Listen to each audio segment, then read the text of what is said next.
Hello and welcome to the program. My name is Luke Hunt and this is another podcast for The Diplomat. We're coming to you again from Melbourne, and with me today is Gordon Conochie. Gordon is a research fellow with Trobe University. He has just published his latest book through Monash University Press, A Tiger Rules the Mountain, and it's all about Cambodia. Gordon, welcome to the program. Hi Luke, nice to be here. I remember meeting you a year and a half, 2 years ago. We were in a bar in Phnom Penh. You were telling me that you were trying to finish up this book, and you've done it. Congratulations. Thanks, yeah. It does seem like a while ago, being back in that bar in Phnom Penh. And it was certainly just getting to the end where you can see the finish line. Right. And you're just wanting to kind of get those last bits of information, the last few stories to complete the book. And you got there. Did, yes, got there. And from what I understand, I haven't read all of it, however, you have a lot of respect for Hun Sen, who's just resigned as Prime Minister. His son Hun Manet has taken over, but he was in power for nearly 38 years and is an odd type of magnet. Some people love him, some people loathe him, but you have to give him his due. He did hold the country together for almost 4 decades. Yeah. I think it's easy, for people, especially, coming from the West, to characterise Hun Sen as abrasive, violent even, and gets kinder kind of descriptions, described as a strong man.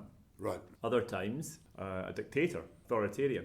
I think you can't deny that he must be extremely smart, though, to hold power for 38 years. You can't do that without having a good sense of how to manage people, how to read the whole country, and to manage all the competing factions within his own party and Cambodia.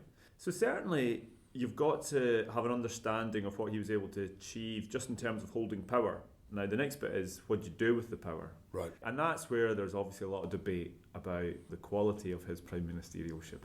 I notice you've singled out key moments during his stewardship. There was the coup, which not everybody agrees with that terminology. I was going to say, you used the word coup, that's often the marker, isn't it? Do you use that word or not? Yeah, it's a bit of an odd one. Some people would argue it was a coup when he ousted Funcinpec in a coalition government. Yep. Others would also say that Funcinpec was preparing to do a deal with the Khmer Rouge to bring them back into power, and Hun Sen did the right thing in making sure that did not happen. Yep. Another key date, I think, was 2003 when Chea Sim was the president of the party. Now, how important were these dates? Oh, I think they're vital to understanding, Cambodia, where it is today. And, I think the UNTAC administered election. Right, that was in 1993. Yeah, which you just kind of referred to, I think, there about, Funcinpec won that election. Right. However, they didn't win an overall majority. They were 3 seats short. And you needed to have a 2/3 majority, if I remember right, under the Constitution. So inevitably it was going to be a coalition government. Yeah. Now, there was that standoff, wasn't there, when some provinces said that they would, defect from Cambodia. Right. And they would set up their own state, and Hun Sen was... depending on who you believe, either trying to suppress that and retain the country together, or he was kind of facilitating that to strengthen his bargaining hand. Whatever happened, he ended up maintaining a level of being co-prime minister. Now, that was the key moment that set in train, I guess, the next 30 years. Hun Sen was not prepared to give up power. He would not countenance any situation where he was not able to control Cambodia and some of the key levers of power. Now that led us to that stage in 1997 where Funcinpec and the CPP, had the battle in Phnom Penh. They had tanks on the streets, there were rockets being fired, and Hun Sen emerged from the dust as the winner, and Funcinpec were vanquished as an armed force. The interesting thing about that battle, I guess, and speaking to other people, Cambodians over the years, is that the CPP weren't unified at that moment in time. Indeed. In fact, one could argue that's still the case, but it's not something they like to talk about publicly. Not so much. No, they present a very unified front. But then Chea Sim was the president. he can withheld the forces that he controlled from the fight. Mm-hmm. And Hun Sen won with his own forces that he controlled. But what that meant was that it emboldened and strengthened Hun Sen domestically in comparison to Chea Sim, because Hun Sen vanquished the Funcinpec party and the forces. And then Hun Sen managed to ensure that his supporters controlled the key agencies of state, power in the police and the army and so forth. And then that set in train, the next few years where Hun Sen was able to publicly show that he controlled all when he escorted the CPP president, Chea Sim, out of the country at, police escort. I remember the day. Yeah, in fact, I was the bureau chief for Agence France Presse at the time, and my senior Khmer journalist, Reach Sambad, who's no longer with us, he came into the office and pulled out the local Khmer journalist and said, "You're coming with me." And they went down to Chea Sim's house. He'd received a phone call from the CPP hierarchy saying, "Make sure you're there." And they wanted witnesses to Chea Sim being told, or being expelled from the country. Yeah, and that was it. That was that public show of power, wasn't it? Indeed. And once that had occurred, there was nobody who was willing to challenge Hun Sen within the CPP. Once it was clear that Hun Sen had the power to do that to Chea Sim, mm-hmm. then there was nobody else who was able to really conceive of having enough support to challenge Hun Sen for the leadership of the CPP. And at that point, that really meant leadership of the country as well. Right. And from then, his authority was absolutely stamped. Yeah. Although that came into question in 2013. Yes. Wind back a little bit, because I think the elections in 2008, and this is disputed, but I do think he was helped enormously by the Thai invasion of Cambodia, border crossing at Preah Vihear, because everybody supported Cambodia on that one, and they won in the international courts. Yeah. But there was, politicians these days are often accused of whipping up nationalism to suit their political agenda. Yeah. But at that point, it was very real. They had crossed the border, they had taken a sacred temple, and they were lobbing cluster bombs and RPGs down into the villages below. And Hun Sen enjoyed an enormous amount of support. Yeah. And I think the same, tactics and circumstances that are used in other countries to gain domestic support, mm-hmm. such as, the currents of a war and increasing the feeling of national pride and unity, then that applies in Cambodia too.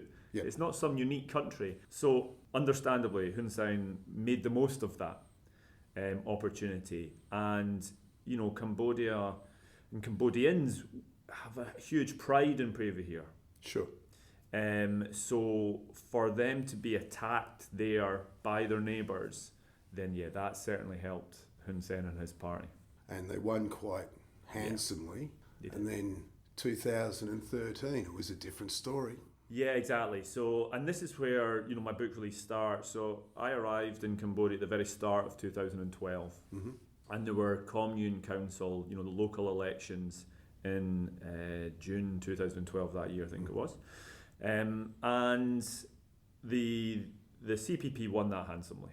It was a kind of one-way procession.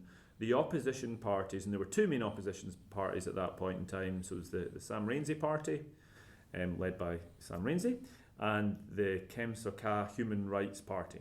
Yes. And what happened was the two opposition parties took votes from each other, effectively, and divided resources, divided messaging, etc. And the CPP was able to win, dominantly. This is in the commune elections. Yeah, exactly. Yeah. And the overall vote. Yeah. Now at that point, the colleagues I was, speaking to, and the Cambodian friends I was listening to, those who opposed the CPP were despondent. They did not see where, their hope was for a change in government. 1 year later, 2013, there's been a dramatic change. Sam Rainsy has been able to come back to Cambodia. The two opposition parties... And it was an extraordinary scene. Wasn't it? Yeah, it was 1 million people packing the road from the airport to through to the Freedom CNRP. Park. Yeah. And that was incomprehensible for many people. They would not have envisaged that happening. That outpouring of support for the opposition. There were people in Cambodia who were scared of even mentioning in a conversation their support for Sam Rainsy. They still are. Yeah, let alone going out in the street Right. and showing their face and going to the airport, hailing the return of their hero. That was momentous, and that just set off a chain reaction throughout the country. Wherever Sam Rainsy and Kem Sokha went, they were met with tens of thousands of people. And witnessing that, I began to kind of see an awakening, I guess, within Cambodian people of a belief that change was possible. Right, and of course, the two parties merged. They formed the Cambodian Nation Rescue Party, the CNRP. And going into the elections, I still remember it was quite dramatic. The colourful, robust, dramatic, especially the Cambodian youth and the way they campaigned. It was change, no change, change, no change. And it was all very friendly too. You had CPP supporters on one side and CNRP supporters on the other. They would confront on their motorbikes and they'd be change, no change, change, no change. But there was no malice involved. There was no violence. There was no animosity at all between them. It was all rather good-natured. It's funny, so there was a campaign that I saw on Monivong Boulevard in Phnom Penh, one of the main thoroughfares, and it was the CNRP going down one side and Funcinpec going up the other side. Right. And they stopped, and I managed to get a photo of this, and people leaning across the barrier in the middle of the road, shaking hands with each other. Right. And you're right, that kind of camaraderie, fraternity was widespread. Interestingly though, and this was something I think because I was coming at it from a particular perspective and experience, I didn't have many friends or colleagues who were CPP supporters. And I remember speaking to one man who was a CPP supporter and thinking, I wonder what he's feeling when he's seeing these tens of thousands of people in their motos out campaigning. Do they feel frightened? Do they feel scared? Do they feel angry? What do they feel? And in the book, I talk about how I was having a conversation with a man who worked for Hun Hun Sen's youngest son, who was campaigning. And they had an encounter with CNRP supporters, which they thought was aggressive and near bordering on violent. And it was interesting that we saw the CNRP campaign as friendly, vivacious, fun, but there was certainly some CPP who saw it as threatening. Right. I think one of the big mistakes made by Sam Rainsy was that they'd done very well. They had, in the end, they would claim about 40% of the popular vote. One would argue that that's not enough. If you look at the example set in Malaysia a couple of years later, they would need to have won 60 or 70% of the vote to get around the gerrymandering, which was an American invention. A lot of countries do it. I'm not overly criticise that concept. Yep. But they did win 45, 46% of the overall vote. And that really scared the hell out of the CPP. But I think what also did it was that Sam Rainsy shot too early. He came out very early in the count and claimed victory. And he hadn't won. He was basing his claim on the early results from electorates that he was always going to win, and he refused to back down, which kind of set the stage for the conflict that was to come. Yeah, that's correct. And I think that example of Sam Rainsy's behaviour is not isolated. Right.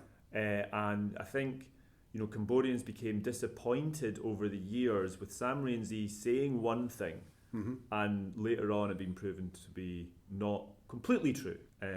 Funny thing about politicians. Yeah, exactly. But you're right, that Sunday he came out and said, we've won. And then on the Monday, Kem Sokha was saying the same. But as, the count was done, and even the independent NGOs who were, monitoring the election, they produced their reports that verified that the voting had been counted pretty much correctly. Indeed, I remember British election observers, independent, coming out and saying, the question is, did this election reflect the will of the Cambodian people? And they all said, pretty much. Yeah. And I think, so the will of the people is an interesting phrase. And I talk about that in the book a little bit as well. Because I think the counting the number of votes cast accurately is one thing. That does not necessarily equal the will of the people, though. Right. And certainly to the 2013 election, there were people who couldn't vote, who weren't on the voter list because of, poor registration and poor administration. There might have been some malevolent omission of people as well, but that was a problem, certainly. There's also the issue within Cambodia of people feeling pressured in various ways to vote for the ruling party, the CPP. And that comes from the top all the way down to the village level. Yes, exactly. So when there are some people in the opposition who would say even a valid election result doesn't reflect the will of the people, because the will of the people is being twisted and contorted by pressure. So I think it's interesting when people use the certain phrases like will of the people and things. I think what is accurate, though, is that the 2013 election, the counting was done accurately enough to say that the CPP won that election, and the CNRP were wrong in claiming that they had won the election. Now, that then led to what happens next after the election, and the year-long standoff between the CPP and the CNRP. Well, they did try to negotiate. Yes. For quite a while, a year, maybe two. Yeah, so I think the election was the end of July in 2013, and I think it was mid-July, July the 22nd, I think, maybe in 2014, that they declared an agreement. Right, and there were those lovely photos of Hun Sen, Bunrani, his wife, Samora, Sam Rainsy's wife, and Sam Rainsy up at Angkor Wat, sort of going for a tour, holding hands, being nice to each other, we can work together, kind of thing. It was almost reminiscent of the CPP alliance with Funcinpec, Prince Ranariddh and Hun Sen back in the 90s. And that culture of dialogue, it was called, they referred to that lasted a year. And I guess that was a moment when there was potentially an opportunity for the division within Cambodian politics to recede, and for Sam Rainsy and Hun Sen, the two kind of titans, to work together. And that possibility was alive for a year, and then it was extinguished abruptly. What ended it? It's interesting. I have my own ideas. But... Yeah, so looking at certainly some of the speeches, speaking to people within the CPP and the opposition, Sam Rainsy was in France and gave an interview to a French newspaper. And in that, he talked about messages that him and Hun Sen had exchanged personally, and how Hun Sen had disclosed to Sam Rainsy his innermost thoughts about his children and the future of his children, right, and their political careers, and how Hun Sen needed Sam Rainsy, and Hun Sen's children needed Sam Rainsy's children to help their kind of progression, in terms of a democratic future for Cambodia and things.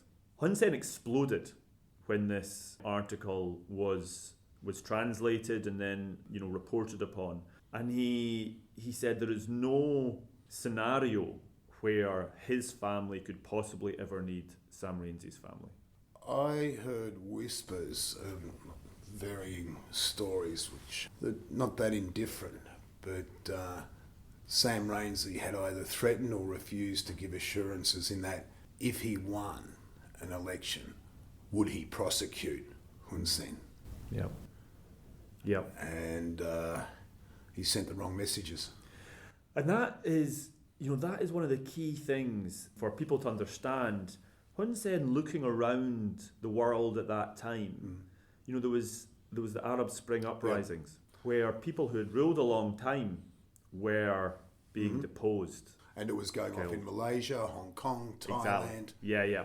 So he saw what was happening, and he was resolute that it would not happen to him, it would not happen to his family. The CNRP, some of the people who, strong supporters of Sam Rainsy and strong opponents of Hun Sen and the CPP, found it difficult to countenance the idea that you could pardon Hun Sen or Hun Sen's colleagues for what they saw as, crimes, mistakes. So I think Sam Rainsy and Kem Sokha were caught in between forging a dialogue and a partnership with Hun Sen, whilst also appeasing their strongest supporters, I guess. How emboldened were they by the result in 2013? They had 47-48% of the vote. I think 60-65% of the population is under 30-35. Yep. And over another 5 years, the younger people, they're maturing, they're going to vote. They were all leaning towards the opposition. Yeah, I think emboldened is a great description of how they were feeling. And I don't think it takes much for Sam Rainsy to feel emboldened. Yeah. So they certainly felt the wind was at their backs and that change was upon them. Now, they might have felt that, waiting, they'd done enough waiting and that this was their time. Right, this leads me to the next point, because I think the second biggest mistake the CNRP made was in not taking up their seats in Parliament. Yeah. Had they just come out and said, we lost the last election, we've got, I can't remember the actual number of seats, but it might have been 50, 60 seats in the National Assembly out of 120. Yeah. And if they'd gone into opposition like in most countries where you take up your seats in Parliament and you use parliamentary privilege and exercise the responsibilities that go with that, and then gone to the next election, it might have been a different story. But they didn't do that. No, and in the book I talk about a couple of conversations I had with a CPP person where, he said immediately after that 2013 election, Hun Sen recognised the strength of the CNRP. And he said quite quickly the CPP offered the CNRP various roles: Deputy President of the National Assembly, becoming chairperson of 5 of the 10 committees in the National Assembly, etc. But the CNRP didn't want that. They wanted a re-election, or they wanted UN inspections and things like that. Now, after the protests took place and then the crackdown by the government and their police and army, we were left with an agreement in a year later, which was effectively what had been offered immediately after the election. Right, this was after the protests. Yeah, exactly. Where there were thousands and thousands and thousands hitting the streets. There was that bloody day where at least 5 people were killed, some say 6. There was one person, there was another person seen taken away with a belly full of lead and never to be heard from again. But it had certainly got out of hand, the demonstrations. Yes. That is, and that's when the crackdown came. Yeah. And from the CPP man's perspective, he said, look, you've done all of this for a year, you've caused this chaos, you've caused this havoc and protest, and you've ended up with the exact same deal as what was on offer immediately. Right. He said what they should have done was taken that deal, worked collaboratively, and then they could have, built further support and convinced more people of their ability to govern the country, and then be in a better place to win the 2018 election. Now that's one way of looking at it. Another way, though, is that it doesn't matter what the CNRP did. Hun Sen was never going to give up power, and he would never have allowed the possibility of the CPP losing power in 2018. So whether the CNRP did the right thing or the wrong thing after the election becomes a bit of a moot point if you believe. And once they were dissolved by the courts. Yes. And that's, I guess, a lot of people would point to that as evidence that there was no way that the CNRP was going to win, because the CPP wouldn't just not let them, and they would use any means at their disposal, right up to using the Supreme Court to dissolve the CNRP, imprison their leader Kem Sokha, and exile Sam Rainsy. Let's digress just a little bit. I'll use my imagination a tad. Any country but Cambodia, if you had the ruling political party had won the election, there's no doubt, and you've got international monitors saying yes, they won. Then the opposition party says no, we won, and they had no proof. I read their own internal reports. They had no proof of the allegations of rigging. Then they boycott Parliament, so Parliament's effectively stranglehold. Then you've got thousands upon thousands protesting on the streets, and it's gone bloody. People are killed. What would you do as the leader of that country? What If would I was Hun Sen, what would I do? No. If you were the leader of another country, not Hun Sen, but what I am driving at, obviously, is what were the alternatives? Yeah. I mean, the easy answer is to say just don't let it get to that stage. Right, but which is Veng Sreng Street, which is when the protest turned bloody and people were killed. The police and the army were sent onto the streets and shots were fired. I mean, I think that is the crux of it. Once it's got to that stage, it's already, you've already missed the opportunity to manage things better and to try to engage with the opposition. And I think part of the reason that the opposition were not willing to discuss with the CPP was because of a lack of trust and was because of a lack of good faith. And that comes about from past behaviour. You know, you could understand why Sam Rainsy didn't wholly trust the CPP because of what had happened before. You know, this is a man who had a grenade going off at his feet. Sure, and then I'm trying to play devil's advocate here. Yeah. But the grenade attack was 20 years earlier. No one's going to simply dismiss that. But after 2018 election, the CNRP had been outlawed. Hun Sen won all 125 seats in Parliament. And then Sam Rainsy, he says he's going to come back, he's going to land in Cambodia, he's going to march across the country, and he's going to oust Hun Sen. And everybody knew that was not going to happen. He couldn't do it. I mean, just talking to regular Khmers, they were laughing. They were like, he's got no guns. How can he do that? You know, I mean, they're very pragmatic about it all. But it was an extraordinary claim, and it whipped up extraordinary headlines around the planet. Yeah. And what followed next, I thought, was pretty much out of order because Hun Sen knows that Sam Rainsy was incapable of doing any such thing. Yeah. But Sam Rainsy just gave it to Hun Sen on a platter, and Hun Sen just locked up. Yeah, gave him an excuse. Yeah. Exactly, yeah. And Sam Rainsy, so, 2018, the election, the CNRP were dissolved, abolished in November 2017. There was the national election July 2018. And Sam Rainsy initially said, we'll have a boycott of the election. And that will mean that the election will be illegitimate. And that the UN won't recognise, or international community won't recognise Hun Sen as the new government. And that was, people saw that as being an unbelievable statement. It was. I mean, it doesn't work like that. Some countries simply recognise the country and will accept the government in power because they display they have power. The French are very good at that. They don't necessarily have to recognise you as a leader. It doesn't work like that. So I think that was another moment where Sam Rainsy lost credibility. Because first of all, he was telling people, the CNRP will be reinstated before the election. The international community will make sure it happens. That didn't happen. Then he was saying we'll boycott the election and nobody will turn up to vote and the international community won't recognise the government. And that didn't happen either. And a lot of people did go to vote. A lot of people were pressured to go to vote, but they did go to vote. So Sam Rainsy's credibility was already falling. And then, while his supporters are being locked up. And he's out the country. Yeah.